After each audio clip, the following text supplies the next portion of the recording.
आधी पुणे आणि आता वरळीमध्ये हिट अँड रन झालाय।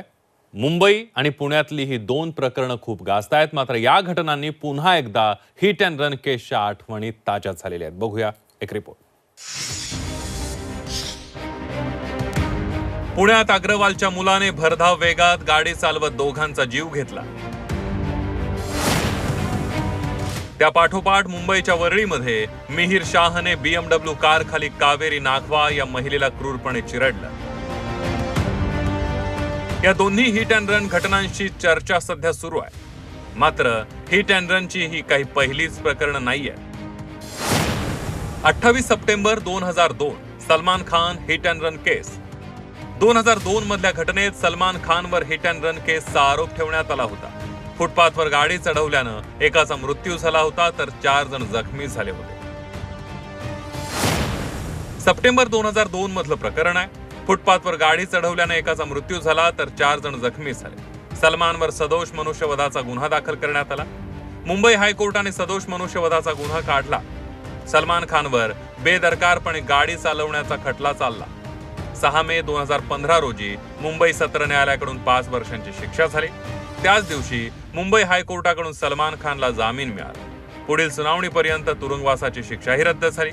10 डिसेंबर 2015 ला मुंबई हायकोर्टाकडून सलमानची निर्दोष मुक्तता झाली। सलमान खान केसमध्ये अनेक संशयास्पद गोष्टी घडल्याचा आरोप करण्यात आला।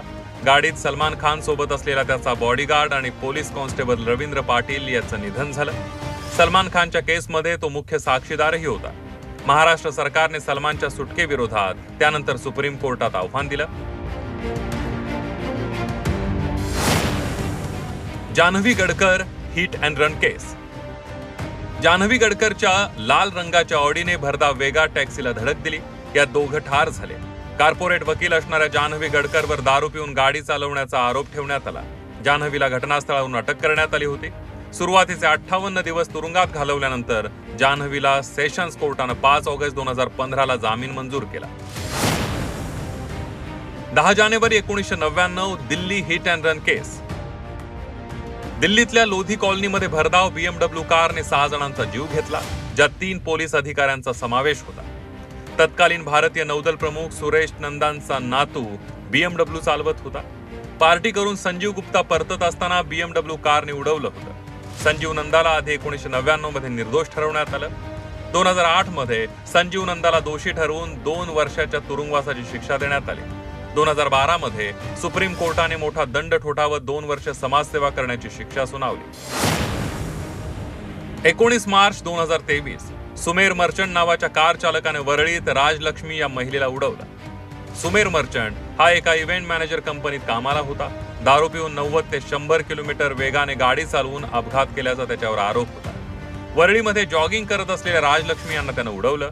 2.5 महिन्यानंतर म्हणजे 30 जून 2023 ला सेशन कोर्टाकडून जामीन मिळाला। ही केस अजूनही सुरूच आहे। 2016 Delhi Siddharth Sharma hit and run case. Siddharth Sharma नावाच्या व्यक्तीला रस्ता ओलांडत असताना भरधाव मर्सिडीजने धडक दिली। सिद्धार्थ शर्माला उडवणारा आरोपी फक्त 4 दिवसांनी अल्पवयीन होता। आरोपीचे 18 वर्ष पूर्ण होण्यासाठी फक्त 4 दिवस बाकी होते।